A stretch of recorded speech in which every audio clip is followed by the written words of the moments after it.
ఏ దీనివల్ల ఇప్పుడు చాలా వరకి అడ్వాన్స్ ఇచ్చిన వాళ్ళు కూడా భయపడుతున్న పరిస్థితి. భూమి కొనాలని అడ్వాన్స్ ఇచ్చిన వాళ్ళు కూడా ఇబ్బందులు పడుతున్నారు.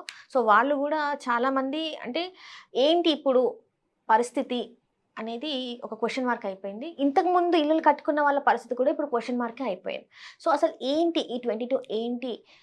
దాని చరిత్ర ఏంటి? ఎప్పటినుంచెల్లి ఉంది? ఇప్పుడు దీనివల్ల కలిగే నష్టాలు ఏంటి? దీనివల్ల మరి గవర్నమెంట్ ఎట్లాంటి యాక్షన్స్ తీసుకోబోతుంది? ఇప్పుడు కోర్ట్‌లో మరి కేసయితే ఉంది. సో, దీనికి సంబంధించి మరిన్ని విషయాలు మనకు తెలియజేయడానికి మనతో పాటు ఉన్నారు ప్రముఖ real estate expert doctor Nandi Rameshwar Rao గారు. నమస్కారం సార్.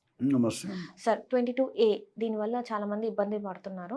అంటే ఇది ఎప్పటినుంచెల్లో ఉందని చాలామంది మీలాంటి ఎక్స్‌పర్ట్స్ చెప్తూనే ఉన్నారు సార్. ఎప్పటినుంచెల్లో ఉంటే మరి ఇప్పుడు ఎందుకు ఇది తెర మీదకొచ్చింది? ఇంత ఎందుకు భయాందోళనకి ప్రజలు గురవుతున్నారంటారు? చాలా పెద్ద సమస్య అయిపోయింది. ఈరోజు మీడియాలో చూస్తే ఏ ఛానల్ చూసినా ఈ సాటిలైట్ యూట్యూబ్ ఓన్లీ 22A అని మాట్లాడుతున్నారు. అంటే దీని తాలూకా ప్రాముఖ్యత ఇప్పుడు హైలైట్ అయింది. బట్ ఎనాక్ట్ చేసింది 1908 బ్రిటిష్ నిజాం కాలంలో. 1999లో ఏపీ ఇంట్రడ్యూస్ 22A సెక్షన్. అప్పుడు 8లో పెట్టినా దాన్ని మళ్ళీ ఇది చేసింది 1999 బై యునైటెడ్ ఏపీ గవర్నమెంట్. అట్లన్న 2005లో high court strike downs the 99 policy. హైకోర్టుకి వెళ్ళింది. తర్వాత మీరు 2006, 2007లో న్యూ లెజిస్లేటివ్ ఫ్రేమ్వర్క్ చేసి ఈ సెక్షన్ 22 అనేది ఫామ్ చేశారు. 22లో వేరే భాగాలు 22 1/A, 1/B, 1/C, 1/D, 1/E. So ఇందులో ఏమొస్తుంది సారీ అనేకమైన ఇనాం భూములు, endowment, work board, ULC, 111 conservation ఇవన్నీ కూడా అంటే ఇదేంటంటే పబ్లిక్ భూముల్ని ప్రైవేట్ వాళ్ళు తీసుకోకూడదు. గవర్నమెంట్ రిజిస్ట్రేషన్ చెయ్యదు. సో ఇక్కడికి ఆందోళన ఏంటంటే కొంతమంది ప్రైవేట్ బయర్స్, ల్యాండ్ లార్డ్స్ వీళ్ళందరూ కూడా ఆక్రమించి గవర్నమెంట్ ఏరియాని వీళ్ళ కబ్జా తీసుకున్నారు, సరెండర్ అంటే జాగాలో కలుపుకున్నారు అనే దీని మీద నడుస్తుంది. తెలంగాణ ఫామ్ అయింది 2014లో. సో దాని తర్వాత ఏం చేశారంటే 2016లో detailed government notifications, corrections and denotification process start అయింది. కేసీఆర్ గారు 2014లో వచ్చారు, ఇది 2016లో జరిగింది.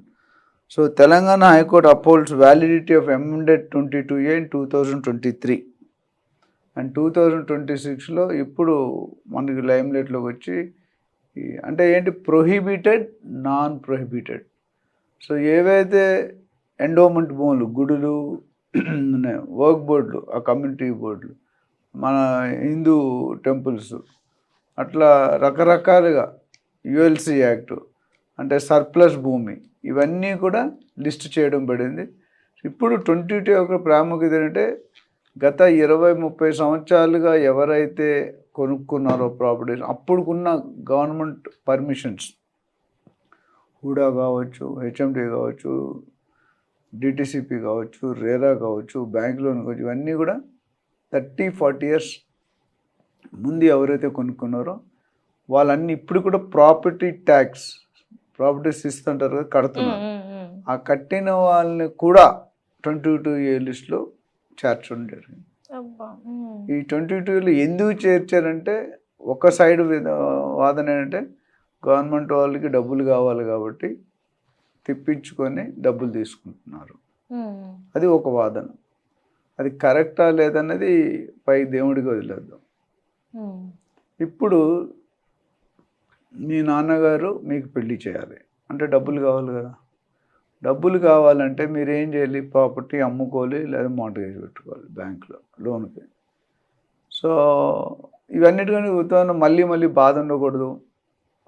అమ్మాయికి ₹1,00,00,000 కావాలి, ₹1,00,00,000 నా ప్రాపర్టీ అమ్ముకొని తీసుకున్నాం. ఇక్కడే మొదలైంది అసలు చిచ్చు ప్రాబ్లం. ఏంటంటే రిజిస్ట్రార్ ఆఫీస్కి వెళ్తే మేము రిజిస్ట్రేషన్ చేయలేము, ఎందుకంటే మీ ప్రాపర్టీ 22Aలో చేర్చబడింది. మరి ఏం చేయాలి? ఇప్పుడు చాలామంది బయర్ సెల్లర్స్ మాట్లాడుకొని ఒక అడ్వాన్స్ తీసుకొని సేల్ అగ్రిమెంట్ రాసుకొని తర్వాత మొత్తం పేమెంట్ వచ్చాక రిజిస్ట్రేషన్కి వెళ్తాం. అది మన రియల్ ఎస్టేట్ ప్రాసెస్. మరి వెళ్ళి మీ ప్రాపర్టీ రిజిస్ట్రేషన్ చేయలేము, ప్రొహిబిటెడ్ లిస్ట్లో ఉంది అని అంటున్నారు. అని ఎవరికి నోటీసులు పంపించలేదు.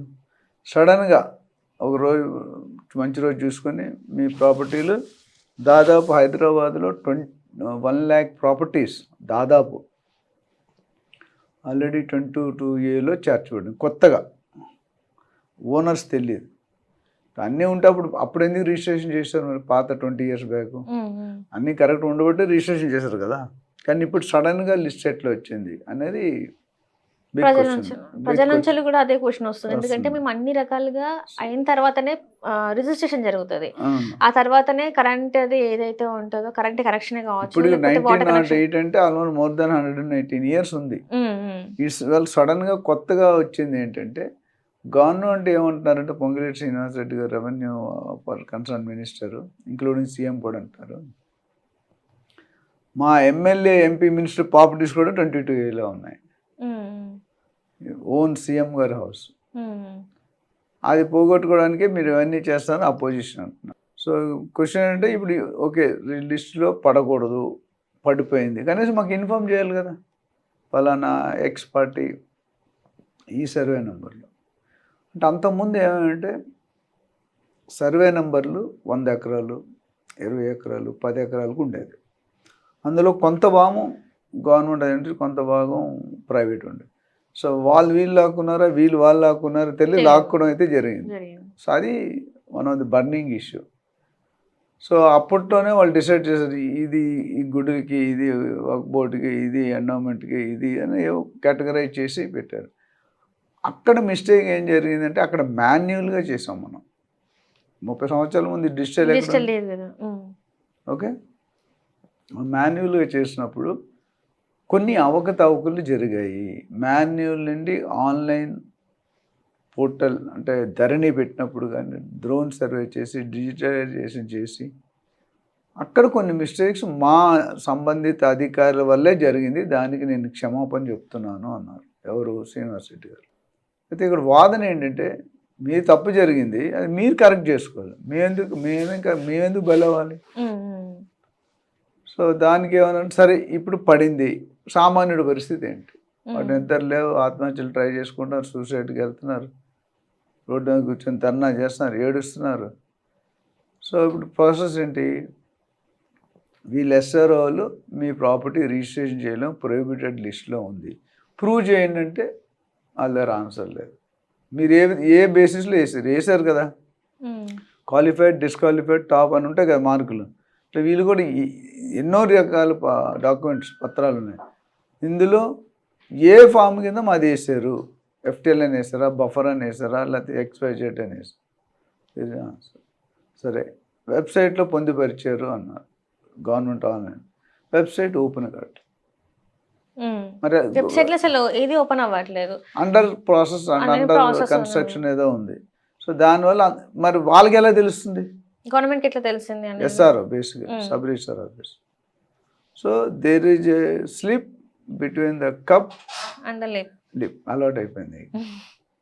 సో ఆ గ్యాప్ని ఎవరు ఐడెంటిఫై చేయాలా? మీరు చేస్తారా, నేను చేస్తానా? చేయలేము మనం, అదొక పెద్ద యంత్రాంగం. సో ఎందుకు చెప్పలేకపోతున్నారు ఏ కారణం వల్లంటే సర్వే చేయాలి. అది కొన్ని లక్షల కోట్ల ఎకరాలు ఉంది, లక్షల కోట్లు 2.76 లక్షల కోట్లు భూమి ఉంది. దాంట్లో దాదాపు 40-45% డిస్ప్యూట్లో ఉంది. డిస్ప్యూట్లు వేసారు, మొత్తం డిస్ప్యూట్ కాకపోవచ్చు. ఇందాక నుంచి ఏమిటి, ఆ సర్వే నెంబర్లో తప్పడితే సపోజ్ ఒక 100 ఎకరాలు భూమి సర్వే నెంబర్లో ఉంది, సర్వే నెంబర్ 520 ఏదో ఒకటి. ఆ 520లో ఆ సర్వే నెంబర్లో ఏమైందంటే ఒక 10 ఎకరాలు తప్పుగా ఉంది, మిగతా 90 ఎకరాలు కరెక్ట్గా ఉంది.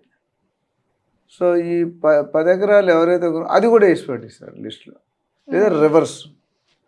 1 ఎకరం ఉంటే దాని 10 ఎకరాలు ఒకటే పార్ట్. బయాలజీలో మాలిక్యూల్స్, అమీబియా ఉంటాయి సెల్స్. సో ఒకటే క్లస్టర్ అంటారు, క్లస్టర్ ఉంటే అందులో డిఫరెంట్ ఎకరం 2 ఎకరం 3 ఎకరం. సో కొంతవరకు జాగా నిజంగానే రాంగ్ సర్వే నెంబర్లో ఉంది. అంటే సర్వే నెంబర్ కింద ఇది FTL జోన్ అనో బఫర్ జోన్ అనో ఇది వస్తుంది. వీళ్ళు ఈ ట్రాన్స్ఫర్లు ఏం చేశారంటే అన్నిటికి వెళ్ళిపో సర్వే నెంబర్ కొట్టారు. 90 ఎకరాలు బాగుండి 10 ఎకరాలు తప్పు ఉంటే 10 ఎకరాలకి వేయాలి కదా. అంతే ఇది మొత్తం 100 ఎకరాలకి 100 ఎకరాలు వేస్తారు సార్. 10 ఎకరాలు ఉంది ఒరిజినల్గానే, ఇట్ ఈస్ గవర్నమెంట్ ప్రాపర్టీ కానీ వేస్తారు. ఎందుకట్లా? ఇప్పుడు మరి సామాన్యులు ఇబ్బంది పడుతున్నారు కదా, ఇప్పుడు ఎంత ఉండాలో అంతే వేయాలి, అంత వేయకుండా చేసేసి అప్పుడేమో అంత కరెక్ట్గానే ఉంది, పేపర్ వర్క్ అంత బాగానే ఉంది అని చెప్పేసి, మనం రియల్ ఎస్టేట్లో ఎంత ఉంటుందో మాకు తెలిసిందే కదా సార్. ఇప్పుడు సడన్గా వచ్చేసి ఇది మీ ఇల్లు కాదు, ఇది మీ ప్రాపర్టీ కాదు, ఇది గవర్నమెంట్ది అంటే వాళ్ళ పరిస్థితి ఏంటంటారు? అదే కదా కథ అంతని రాముడికి చేత ఏమవుతుందని అడిగాను. అంటే ఇప్పుడు వాళ్ళందరూ బయటికి వెళ్ళిపోవాలంటే ఎలా వెళ్తారు సార్? ఇప్పుడు సడన్గా వెళ్ళాలంటే దానికి ఒక మెథడాలజీ ఉంది. మెథడాలజీ అంటే మీరు ఎస్ఆర్ఓకి వెళ్ళాలి, రిజిస్ట్రేషన్కి వెళ్ళారు, ఎస్ఆర్ఓ చేయరు.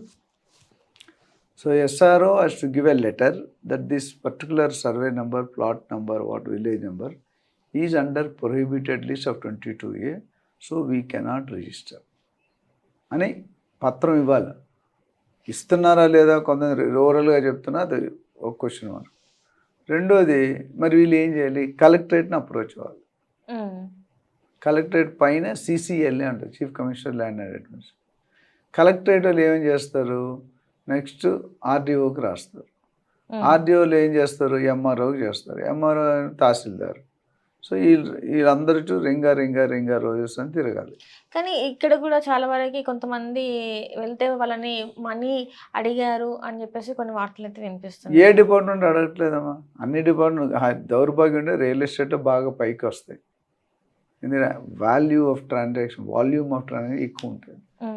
సో డబ్బులు సంపాదించడం దానికి నా ఇండివిజువల్ ఒపీనియన్ అంటే మన rules, regulations, policies, procedures perfect లేవంటారు. ఇప్పుడు నేను ఎక్కడో విన్నాను, మన ట్రైన్లు ఎన్ని గంటలు రోజులు లేట్ అవుతాయి మనకి ఇండియాలో. ఇప్పుడు తగ్గింది కానీ 1990s 80sలో బాగా. 2 years బ్యాక్ కూడా ఎప్పుడో రావాల్సిన ట్రైన్ మొన్న వచ్చింది అనేది కూడా మనం విన్నాము. సో ఫారిన్ కంట్రీలో ఈ ట్రైన్ లేట్ అవ్వడానికి ఒక స్టోరీ ఉంది, చిన్న కథ. ఏంటంటే రోజుకి కొన్ని వేల లక్షల మంది ప్యాసింజర్ని ట్రాన్స్పోర్ట్ చేస్తారు. ఫ్రీక్వెంట్ ఒక పర్టికులర్ ట్రైను ప్రతిరోజు లేట్ వస్తుంది. ఆల్రెడీ పబ్లిక్ నుండి కంప్లైంట్స్ ఎక్కువైనాయి. ట్రైన్ గార్డ్ని, డ్రైవర్ని, ఆ ట్రైన్లో గవర్నమెంట్ సంబంధిత అధికారులు, డ్రైవర్ని అని అందరూ కూడా పిలిచి లైన్గా నిల్చోబెట్టారు. షూట్ ఎట్ సైట్ ఆటోకి షూట్ చేస్తారు అందరినీ. అప్పుడే ట్రైన్ ఇంతవరకు లేట్ అవ్వలేదంట. That is a policy. ఇంకో మేము సింగపూర్ వెళ్ళాం, మలేషియా వెళ్ళినప్పుడు ఈ పల్లెటూరు ధోతీలు, హవాయి చెప్పులు, టైర్ చెప్పులు ఇవన్నీ వేసుకుంటారు కదా. మేము ఒక గ్రూప్ వెళ్ళాం, వాళ్ళు గ్రూప్ వెళ్ళి అటు రోడ్డు మీద స్పీడ్ చేశాడు. అప్పుడు దాకా లేని 3 కార్లు టకమని కార్లు వచ్చి లాన్ వేస్తారు పోలీసులు. అప్పుడు దాకా నాకు కనిపించలేదు, 3 కొనలు టకటకమని వచ్చాయి. వచ్చి పాస్పోర్ట్ తీసుకున్నారు. ఆయనకు తెలియదు పాపం, కావాలని పల్లెటూరు ఆయన తెలియదు, కానీ లక్షలు వస్తుంది అనిపించోటి. ఇక్కడ మనకి ఎమ్మెల్యే తెలుసు, MP తెలుసు, IG తెలుసు అంటే ఏం తెలుసు, ఫస్ట్ లాన్ వేసేయండి అని. వేసిన తర్వాత ఇంట్రోగేషన్. ఆడికి ఆ మలేషియా భాష రాదు, వీడికి తెలియదు, వీడికి తెలియదు. సో మొత్తం సైకిల్, అన్నిటికంటే బెస్ట్ లాంగ్వేజ్ సైకిల్ చేస్తారు, అట్లా మాట్లాడు. మేము అక్కడ పాస్ అవుతుంటే మేము మనోడే ఉన్నాడు, ఏంటి లోన్ వేసారని చెప్పండి. వెళ్ళి మాట్లాడి మాకు ఎవరో మన ఇండియా నుండి ఫోన్ చేయించి మొత్తం మీద రిలీజ్ చేయించాం. ఇంకొకసారి మళ్ళీ ఇలా కనిపిస్తే పాస్పోర్ట్ పర్మనెంట్గా సీజ్ చేస్తాం. So strict rules. మళ్ళీ వాడు వాళ్ళు వస్తాడా రోడ్డు మీద, ఆ ట్రైన్ వాడు మళ్ళీ లేట్ అవుతాడా? అలాంటి రూల్స్ మనకు రావాలి. గవర్నమెంట్ ఈజ్ డూయింగ్, గవర్నమెంట్ ఉద్దేశం మంచిదే, పబ్లిక్ ప్రాపర్టీ, గవర్నమెంట్ ప్రాపర్టీని మనం ప్రొటెక్ట్ చేయాలనేది చాలా మంచిది. అంటే అక్రమంగా నీ ఆస్తి నేను ఎలా వాడుకుంటా? కానీ ఇప్పుడు మీరు అన్నారు సార్, మా గవర్నమెంట్ ప్రాపర్టీ అట్లనే ఉండాలి, పబ్లిక్ది పబ్లిక్కే ఉండాలని. కానీ ఇదే గవర్నమెంట్ ఇప్పుడు 30 years బ్యాక్ లేకపోతే మొన్నటి వరకు కూడా రిజిస్ట్రేషన్ చేసింది కదా సార్. ఇవే భూముల్ని ఇప్పుడు ఏదైతే 22Aలో ఉన్నాయో, ఇప్పుడు అన్ని డాక్యుమెంట్స్ కరెక్ట్ ఉన్నాయని చెప్పేసి ఈ ప్రభుత్వమే చేసి, ఈరోజు ఇదే ప్రభుత్వం మీది ప్రొహిబిటెడ్ ఏరియాలో ఉంది, మీది కాదు అని అంటే ఇంక ఇప్పుడు ఏం చేయాలి? అంటే ఇప్పుడు చిన్నపిల్లగా పుట్టినప్పుడు కూర్చోవడమే రాదు కరెక్ట్ అని, అంటే ఎవరికైనా చిన్నపిల్ల. తర్వాత కూర్చుంటాం, తర్వాత బంగురుతాం, తర్వాత మెల్లి అడుగులు వేస్తాం, దాని తర్వాత నెక్స్ట్ వాకింగ్, జాగింగ్, ట్రాకింగ్ అనేవి. సో ఏజ్ అవుతున్న కొద్దీ నీలో మార్పు వస్తుంది. ఇక్కడ మార్పు రావట్లేదు. మార్పు ఎలాగొస్తుందంటే గత ప్రభుత్వం అక్కడ ఉన్న ప్రజలు వాళ్ళు చేశారు, వాడు తినేది వాళ్ళు తిన్నారు, వీళ్ళు చేసేది వీళ్ళు చేశారు.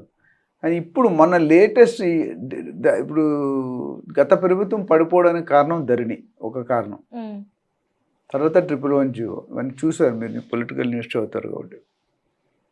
ఈ గవర్నమెంట్ ఏముంటుందంటే మేము చేర్చలేదు ఈ కొత్తగా ఏ ప్రాపర్టీని 2.5 yearsలో చేర్చలేదు. గుడ్ ఐడియా, అది ఐడెంటిఫై చేశారు, తెలుస్తున్నారు. తప్పులు ఉన్నాయి మన గవర్నమెంట్ అధికారుల్లోనే, right from principal secretary, chief secretary level కింద వరకు అందరూ పాల్గొన్నారు. ఇప్పుడు మీరందరూ బాగుండాలి, దానికి కారణం నేను అయి ఉండాలని నా డైలాగ్. మీరందరూ బాగుండాలి, దానికి రీజన్ మీరై ఉండాలి. అదే. సో సీఎం కూడా అలాగే ఉండాలి, ఎందుకంటే మన అందరూ బాగుంటుంది కదా, ఆయన బాగుంటుంది, లేదా నెక్స్ట్ టైం ఓట్లేముగా. సో ఆ డిఫరెన్స్ ఎక్కడ వచ్చిందో తెలియదు, కానీ డిఫరెన్స్ అయితే వచ్చింది. ఇప్పుడు బయ్యర్ పరిస్థితి అంటే రిజిస్ట్రేషన్ చేసుకోకుండా ఆపేశారు, అది పెద్ద ప్రపంచం అయింది లాస్ట్ 10-15 days. ఇప్పుడు పొంగులేటి గారు కానీ సీఎం గారు కానీ వాళ్ళు తప్పులు అంటే వాళ్ళ అధికారి చేసింది. ఇప్పుడు అధికారి తప్పు చేసింటే బాస్దే కదా, ఇప్పుడు నువ్వు తప్పు చేస్తే మీ చైర్మన్ రెస్పాన్సిబుల్లో కాదా, మీ లీడర్ రెస్పాన్సిబుల్లో కాదా. సో అక్కడ కూడా అది ఐడెంటిఫై చేయడానికి కొద్ది గ్యాప్, అంటే వాళ్ళు చేసిన ఉద్దేశం వేరేది, అది బౌన్స్ బ్యాక్ అయింది. ఇప్పుడు హైడ్రా కూడా మనం చూసాం, లాస్ట్ టైం ఎన్నో మాట్లాడాం. ఇప్పుడు ఏమంటారంటే తప్పులు ఐడెంటిఫై చేసాము, మేము గ్రహించాము, దానికి ఇది ఎందుకు కోర్టుకు వెళ్ళింది కేసు. ఇది ఈ 22 అనేది కోర్టుకి వెళ్తే కోర్టు 45 days టైం ఇచ్చారు. 45 days సర్వే చేసి ఎవరు ప్రాపర్టీ నన్ను అప్పచెప్పండి అన్నారు. అప్పుడు ఈ కథ అంతా స్టార్ట్ అయింది. సో మీరు చేర్చలేదు, పబ్లిక్ అంటే మీరు చేర్చకపోతే పర్లేదు, మరి తప్పులు ఎందుకు మీరు కరెక్ట్ చేయట్లేదు? గత ప్రభుత్వం చేసింది ఓకే, మరి ఈ ప్రభుత్వం 2.5 సంవత్సరాలు అయింది, ఏం చేశారు? ప్రజల్ని కాపాడాల్సింది ఎవరు? ల్యాండ్ ఓనర్స్ కాపాడాల్సింది ఎవరు? బయ్యర్స్ని కాపాడాల్సింది ఎవరు?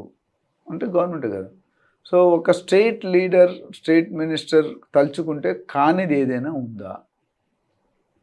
కాకపోతే వాళ్ళ సైడ్ చాలా మళ్ళీ జరిగిన తప్పే జరగకుండా ఉండాలనేది వాళ్ళ ఆలోచన. So they now put various departments active ట్రాక్లో పెట్టారు, వర్క్ చేయమన్నారు. ఓకే 45 days రావదని మా జగన్ మీద జరిగిన సత్యం. 45 days ఇన్ని లక్షల కోట్లు ఎలా సర్వే చేస్తారు? Is it possible? అంత స్టాఫ్ ఉందా, అంత పరికరాలు ఉందా, అంత టెక్నాలజీ ఉందా? సో బట్ ఒక భరోసా ఏమి ఇచ్చారంటే ఇద్దరు, సీఎం అండ్ పొంగులేటి గారు, మీ ప్రైవేట్ ప్రాపర్టీని ఎవరిని టచ్ చేయకుండా మేము ఆదేశాలు ఇచ్చాము, మీ ప్రాపర్టీలు మీ ఆటోమేటిక్గా 22A ప్రైవేట్ లిస్ట్ తీసేయాలని ఆదేశాలు ఇచ్చాము. Already department started working, give us some time, we will ensure that we will hand over back to your property. Me property క్లియర్గా ఉంటుంది. ఒకవేళ లేదు అంటే దానికి రీజన్ చెప్తారు. ఒకవేళ లేదు అనుకుందాం సార్, లేదు అనుకుంటే కలెక్టరేట్కి వెళ్ళాలి. ఫస్ట్ SROకి వెళ్తే రిజిస్ట్రేషన్ లెటర్, తర్వాత కలెక్టరేట్కి వెళ్ళాలి. కలెక్టర్ అంటారు మాకు కింద నుండి ఆర్డీఓ రిపోర్ట్ రాలేదు, మీరు ఆర్డీఓలో చెక్ చేసుకోండి. ఆర్డీఓ అంటాడు, ఎంఆర్ఓ అంటాడు, ఎంఆర్ఓ ఏమంటాడు, తహసీల్దార్ అంటాడు. సో ఇవన్నీ పాస్ అవ్వాలంటే డెఫినెట్గా ఈ లోట కూతురు పెళ్ళి ఆగిపోద్ది. అంతే కదా, లేదా కొడుకు ఇంజనీరింగ్. ఎందుకంటే ఇది మరీ ముఖ్యంగా ఏంటంటే ఇది పెళ్లిళ్ళ సీజన్. ఇక్కడ ఏంటంటే ఇప్పుడు శ్రావణ మాసం అంటేనే పెళ్లిళ్ళ సీజన్, చాలా మంది పెళ్లిళ్ళు పెట్టుకుంటారు. అట్లాంటిది అది మన దౌర్భాగ్యం అనుకోని ఇన్సిడెంట్ కొన్ని అవుతుంటాయి. గవర్నమెంట్ కరెక్ట్ చేయాలనుకున్న దాంట్లో కూడా తప్పులు జరుగుతుంటాయి, మనం కరెక్ట్ చేయాలనుకుంటున్నాం. సో ఇది ఏంటంటే వన్ మ్యాన్ షో కాదు, అటు గవర్నమెంటు, ఇటు ల్యాండ్ ఓనర్సు, బయ్యర్ అందరూ కలిసి సహకరిస్తే కొద్దిగా. బట్ డెఫినెట్గా గవర్నమెంట్ రోల్ అనేది ఎక్కువ ఉంది. స్టేట్ గవర్నమెంట్ రోల్ అనేది చాలా మంచిగా ఉండాలి, ఫాస్ట్గా ఉండాలి, యాక్యురసీ ఇంపార్టెంట్. సేమ్ మిస్టేక్ ధరణిలో తప్పు చేశారన్నారు, మరి ధరణిని భూభారతిలో ఎందుకు కరెక్ట్ చేయలేదు? అదే అదే ఇప్పుడు ప్రజలు కూడా అనేది ధరణిలో తప్పులు ఉన్నాయంటే భూభారతిలో కూడా same away చూపెడుతున్నారు.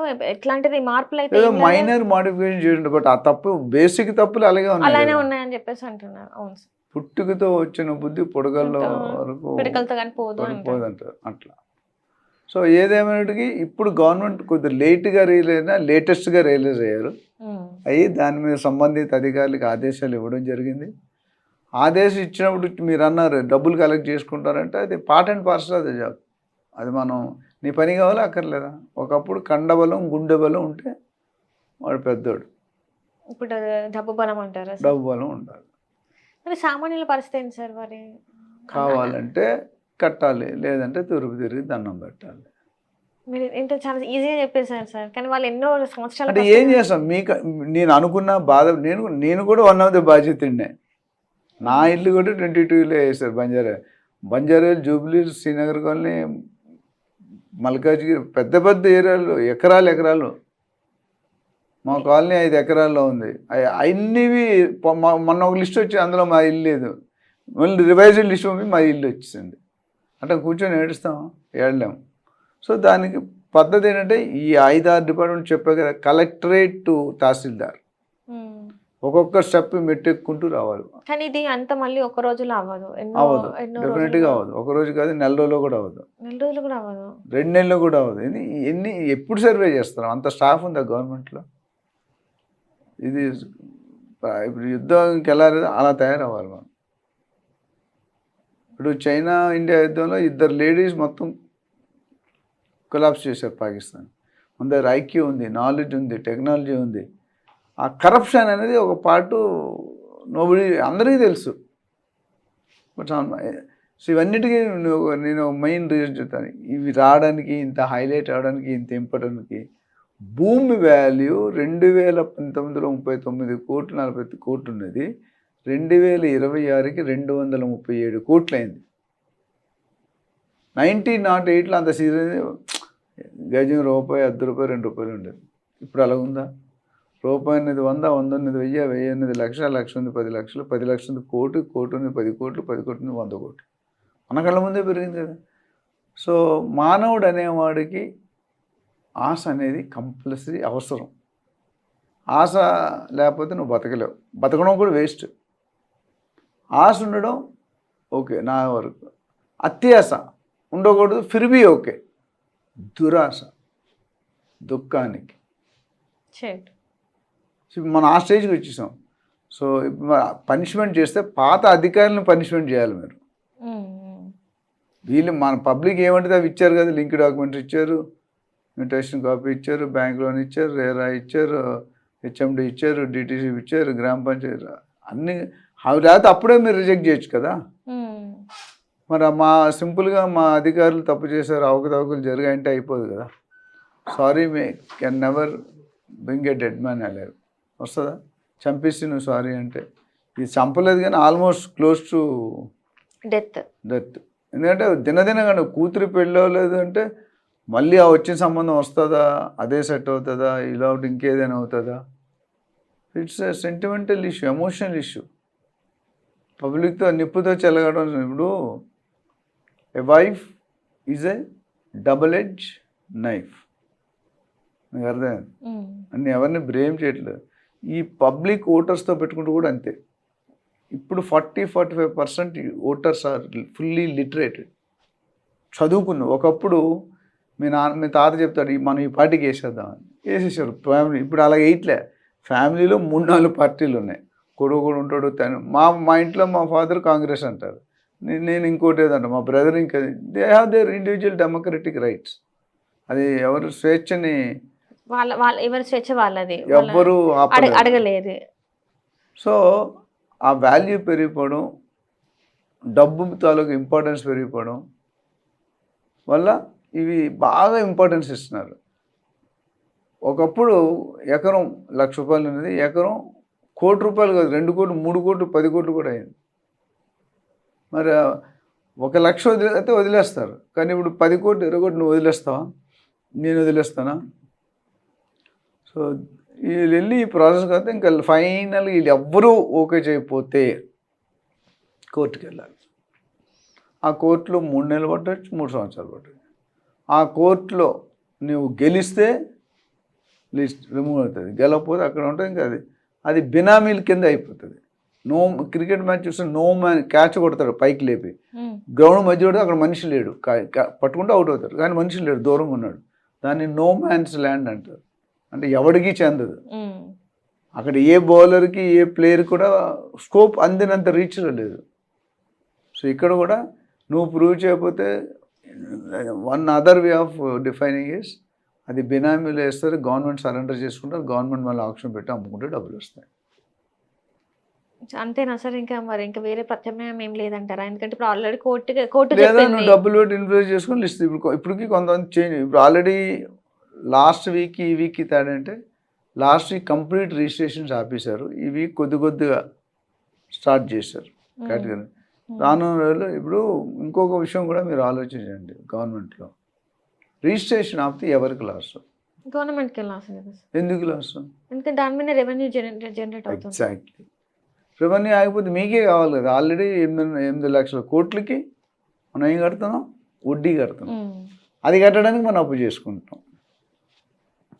In spite of the entire cabinet working, FDL తేవాలని, ఫారిన్ కంపెనీ రావాలని, ఎంప్లాయ్మెంట్ క్రియేట్ చేయాలని, జాబులు ఇవ్వాలని, జాబులతో శాలరీలు ఇవ్వాలని, శాలరీ వస్తే కొనుక్కునే కెపాసిటీ పెరుగుతుంది, కొనుక్కునే capacity Indian star country GDP పెరుగుతుంది. అంత బిగ్ సర్కిల్. సో అది చేయాలంటే ఇప్పుడు ఇంకొక మెయిన్ ప్రాబ్లం ఏంటంటే ఈ పేదవాళ్ళు, రైతులు, వాళ్ళకి లాయర్లు, హెచ్ఎండిఏలు, కోర్టులు, కేసులు, పిటిషన్లు రావు. They don't know ABCD. నేను చాలాసార్లు చెప్పాను, ఒకప్పుడు మన అగ్రికల్చర్, వ్యవసాయం ఆదాయం మీదే మనం బతికేవాళ్ళం. 95% నేను చెప్తాను. ఇప్పుడు దాని తర్వాత మెడికల్ అండ్ ఫార్మా వల్ల డబ్బులు వచ్చాయి, రోగాలు డిఫరెంట్గా, మాఫియాలు అవన్నీ అన్ని మాఫియానే, అన్నీ మంచివే. తర్వాత ఏమైంది? Electrical, mechanical, civil, electronic degrees వచ్చాయి. దాని తర్వాత ఐటీ, ఇన్ఫర్మేషన్ టెక్నాలజీ. దాని తర్వాత కంప్యూటర్స్, లేటెస్ట్గా ఏఐ. ఇవన్నిటికంటే మించి రియల్ ఎస్టేట్లో డబ్బులు వస్తున్నాయి. 1/3, 25%, 30% revenue to the state is coming to real estate.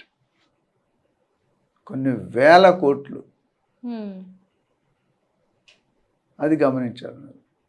Real estate నుండి మీకు ఆదాయం బంద్ అయితే గండు కొట్టినట్టు అయిపోతుంది.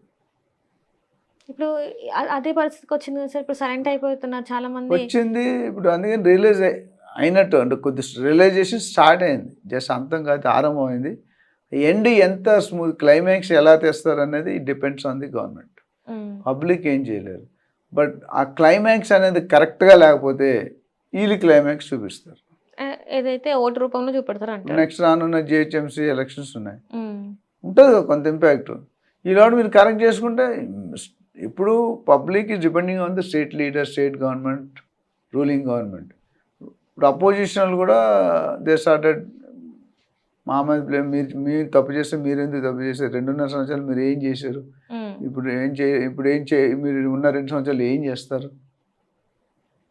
సో అపోజిషన్ అనేది వాళ్ళ రోల్ వాళ్ళు ప్లే చేస్తారు. అపోజిషన్ అంటే అర్థం అపోజ్ చేయడం. బట్ ప్రజల్ని ఇబ్బంది పెట్టకుండా మీరు చేయండి. స్టేట్ డెవలప్ చేస్తున్నారు, భారత్ ఫ్యూచర్ సిటీ అంటారు, రివర్స్ మూసీ రివర్ ప్రక్షాళన అంటున్నారు. Some steps are good, but అది ప్రజల దాకా చేరుతుందా? స్కీమ్స్ అన్నారు, ఆ స్కీమ్స్ అవసరమా లేదా? మనం ఇవ్వగలం ఆ స్కీమ్స్ పెడితే. ఇవ్వడం ఈజీ, బస్సులు ఫ్రీ, అది ఫ్రీ, ఇది ఫ్రీ, కళ్యాణ లక్ష్మి, భాగ్యలక్ష్మి, రకరకాలు, రైతు బంధు పెట్టారు. కొన్ని పాత గవర్నమెంట్ ఉంటుంది, కొన్ని కొత్త గవర్నమెంట్ ఉంటుంది. ఉన్నవి చేయడమే కష్టం అవుతుంది మనకి, మరి లేనివి ఎలా చేస్తారు? So this all very burning sensitive issue. I think government is definitely realised their mistake. పొరపాట్లు ఎవరు చేస్తారు అదేవిధంగా రియలైజ్డ్, అదేవిధంగా అంతే ఫాస్ట్గా కరెక్ట్ చేసుకుంటే definitely people will appreciate. People are there with you. ఎందుకంటే వచ్చిందని మనం చేతులు కాలేక ఆకులు పట్టుకుంటే లాభం లేదు. ముందే ఆకులు పట్టుకుంటే చేతులు కాలకుంటుంటాయి. ఇప్పుడు ఏమైనప్పటికీ ఎవరిని బ్లేమ్ చేయాలి, ఏది ధర్మం, ఏది న్యాయం అన్నట్టుంది. బయ్యర్స్, ల్యాండ్ ఓనర్స్ తప్పు కనిపించట్లేదు. ఇచ్చిన పర్మిషన్ ఇచ్చిన అధికారులు గవర్నమెంట్లో వెళ్ళిపోయారు, రిటైర్ అయ్యారు, వాట్ ఎవర్. ఉన్న మినిస్టర్లకి, పాత మినిస్టర్కి style of working different. So ఇవన్నీ చూసుకొని మనం we wish good luck to the. ఇప్పుడు చాలామంది అగ్రిమెంట్లు ఎంటర్ అయ్యి అడ్వాన్స్ తీసుకొని రిజిస్ట్రేషన్ ఆపి ఇప్పుడు అటుకు చెందగా, ఇప్పుడు బయ్యర్ ఏమంటాడు, సెల్లరు, నా డబ్బులు నాకు ఇచ్చేది, మీరు రిజిస్టర్ చేయండి. వీళ్ళు ఆల్రెడీ ఖర్చు పెట్టారు పెళ్ళికి, అప్పుడు ఎలా ఇస్తారు? కష్టం. అంటే ఇప్పుడు మెయిన్ ఏమవుతుందంటే నెక్స్ట్ రియల్ ఎస్టేట్ మీద ఇంపాక్ట్ పడిందా లేదంటే డెఫినెట్గా ఇంపాక్ట్ పడింది. మూలిగే నక్క మీద తాటికాయ పడితే అది మూలుగుతూనే ఇంకా పెరుగుతుంది, మూలుగుడు ఎక్కువ అవుతుంది. సో బయ్యర్స్, ఇన్వెస్టర్స్ వీళ్ళందరూ కూడా ఇప్పుడు ఫోకస్ కొనాలని కాదు, అసలు 22A ఉందా లేదా అని తెలుసుకో. డాక్యుమెంటేషన్ మీద ఫోకస్ ఎక్కువ అవుతుంది, ప్రాసెస్ డిలే అవుతుంది. లీగల్ ఒపీనియన్ లేకుండా ఈ 22A లేదని, FTL బఫర్ జోన్లో లేదని, మ్యూటేషన్ లేదని, ఇప్పుడు ఇవన్నీ కొనే ముందు హైడ్రా అనేది సామాన్య ప్రజలకి ఆల్మోస్ట్ అవగాహన వచ్చింది. ఆటో డ్రైవర్ని అడిగినా, రిక్షా నడిపేవాడిని అడిగినా హైడ్రా వద్దు. ఇది కూడా ఇప్పుడు 22 ఆల్మోస్ట్ సగం 50% బాగా బ్రాండ్ అయిపోయింది. అండ్ లేట్గా అయినా రియలైజ్ అయితే ఫ్యూచర్లో గవర్నమెంట్ అమ్మడానికి, బిల్డర్స్ అమ్మడానికి, ప్రైవేట్ వాళ్ళు తీసుకోవడానికి they will be aware of what is there, what is should be there, what is there అన్నీ ఉన్నాయా లేదా. లేదంటే ఇప్పుడు నిన్న నాకు ఒక కస్టమర్ ఫోన్ చేశారు, 10 కోట్ల బిల్డింగ్, అది 10 కోట్లు worth value, main road building, commercial property, ఒక స్కూల్ రన్ అవుతుంది. అందులో 2 crores ఒక బిట్ సపరేట్, 8 crores ఒక బిట్ సపరేట్. 8 crores మీద లోన్ తీసుకున్నారు, వాడుకుంటున్నారు. ఇప్పుడు ఇంకో డబ్బులు కావాలి, 1 కోటి రూపాయలు. ఈ బిల్డింగ్ పెడితే 22A ఉంది. అప్పుడు ఇచ్చిన 22A ఉందని తెలిసి కోర్టు స్టే తెచ్చుకున్నారు. అంటే నేను 7-8 years బ్యాక్ తెచ్చుకున్నారు, లోన్ కూడా వచ్చింది, ఈఎంఐ కడుతున్నారు. ఇప్పుడు అదే పార్ట్లో ఉన్న బిల్డింగ్, పక్కన ఆనుకున్న బిల్డింగ్ ఈ 22A ఉంది నేను అంటున్నారు. బ్యాంక్ వాళ్ళు లోన్ శాంక్షన్ అయిపోయింది, మార్టిగేజ్ చేయాలి కదా, చేయాలంటే ఎస్ఆర్ వాళ్ళు చేయను అంటున్నారు. చేయనప్పుడు ఆ డబ్బులు రావుగా, ఆ ఈఎంఐ కట్టకపోతే అది అక్కడ ఎఫెక్ట్ అవుతుంది రన్నింగ్. ఇప్పుడు పిల్లలు మూసేయలేరు, డబ్బు కట్టకపోతే ఈయన కట్టలేకపోతున్నాడు. నా ప్రాపర్టీ మీద 2 కోట్లు 1 crore ఇస్తారు, ఆ 1 crore ఇవ్వనని ఆపేశారు. ఇప్పుడు హైకోర్టు జడ్జి లాయర్తో వాళ్ళు మాట్లాడి ఎలా చేయాలనేది నాకు ప్రశ్న, కన్సల్టెన్సీ తీసుకొని చెప్పారు. సో దానికి దారి చెప్పాం, they are working on that. So ఇది రైటా రాంగ్ అంటే మనం చెప్పలేం, బట్ ప్రైమా ఫేస్ అడిగితే తప్పే. బయ్యర్ని, ఓటర్ని, పబ్లిక్ని, ల్యాండ్ ఓనర్ని మనం ఇది ఆల్మోస్ట్ లైక్ హెరాస్మెంట్. మరి డబ్బులు ఇస్తే ఎలా క్లియర్ అవుతున్నాయి? అది ఎలా క్లియర్ అవుతుంది? మరి 22A ఉందా అంటున్నారు, డబ్బులు ఇస్తడం క్లియర్ అవుతుంది అంటారు. వచ్చిన ప్రాబ్లమ్ మళ్ళీ కాదని గ్యారంటీ ఏంటి sir? There is a loophole in the documentation process, hierarchy process. ఇందులో అందరూ భాగమే అంటారు, కింద లెవెల్ నుండి. ఇప్పుడు నువ్వు మనం తప్పు చేసినప్పుడు ఆ సిస్టంలో తప్పున్నాడు, ఆ తప్పుని బగ్, కంప్యూటర్లో బగ్ అంటారు, ఐడెంటిఫై చేయాలి, చేసి ఆ బగ్ తీసేసేయాలి. ఆ బగ్ తీయకుండా నువ్వు ఎన్ని రూల్, ఇప్పుడు నేను చాలాసార్లు చెప్పాను మన ఛానల్లో, rules are made for bad people but unfortunately rules are followed by good people. వాళ్ళే సఫర్ అవుతున్నారు ఇప్పుడు. So time and again, over and over మీరు ఫస్ట్లో సూపర్ గ్యారంటీలు అని చెప్పి దాని మీద ఫోకస్ చేశారు. తర్వాత హైడ్రాని ఇంట్రొడ్యూస్ చేశారు, అదో 1.5 సంవత్సరం కొట్టుకుంది. ఇప్పుడు ఇది 1 సంవత్సరం కొట్టుకుంటుంది. మరి రియల్ ఎస్టేట్ వ్యాపారులు ఎలా బతుకుతారండి? డెవలపర్స్ కానీ, ఏజెంట్స్ కానీ, బయర్స్ కానీ, సెల్లర్స్ కానీ, ఇన్వెస్టర్స్ కానీ వచ్చిన కొన్ని వేల కోట్లు. ఒక రిజిస్ట్రేషన్ ఆఫీస్లో కనీసం 50 నుండి 100 రిజిస్ట్రేషన్ అవుతుంది ఒకేసారిలో. నాకు తెలిసి తెలంగాణ అంతలో 250, 350 ఎన్నో ఉండొచ్చు. రీచ్ ప్రాపర్టీ వాల్యూ ఎంత అండి? మినిమం 50 లక్షలు, 40 లక్షలు, 10 కోట్లు, 20 కోట్లు దాకా ఉంది. ఎంత స్టాంప్ డ్యూటీ అయిపోయింది? 7.6%. మీరు 1,00,000 కోట్లు టర్న్ ఓవర్ రెవెన్యూ వస్తే 7.6% వేయండి, ఎంత డబ్బులు లాస్. సో అండ్ బిల్డర్స్ ముందుకెళ్ళరు, గ్రోత్ అనేది ఆగిపోతుంది. ఇన్ఫ్రాస్ట్రక్చర్ లేకపోతే, ప్రాజెక్ట్స్ లేకపోతే, రియల్ ఎస్టేట్ లేదు, మీకు ఇన్కమ్ ఎక్కడ? అంటే రియల్ ఎస్టేట్ వచ్చినంత ట్యాక్స్ ఇన్కమ్ ఎక్కడా రాదు. ల్యాండ్ ఫస్ట్ మనం కొనుక్కున్నప్పుడు రిజిస్ట్రేషన్ కడతాం, ప్లానింగ్ చేసినప్పుడు మళ్ళీ అప్రూవల్ కట్టాలి, మళ్ళీ అమ్మినప్పుడు బయర్ కట్టాలి, మళ్ళీ ఇల్లు కట్టుకున్నప్పుడు ప్లానింగ్ చేసుకోవాలి, జిఎస్టీ, టీడీఎస్, దాదాపు 50-60% ట్యాక్సులకే కడుతున్నాము. అన్ని ట్యాక్సులు కట్టినట్టు కూడా మీది కాదు అనేది చాలా జనాలకి ఇబ్బందికరంగా ఉంది. We wish the government has to understand this. Definitely they will understand. There are a lot of senior leaders, majority. కాకపోతే time is the essence of the contract. Right. ఆ టైంని మీరు క్విక్గా చేస్తే యూ విల్ గెట్, అందరికంటే benefit మీకే, మీరే ఇప్పుడు బ్లేమ్ అవుతున్నారు. రైట్.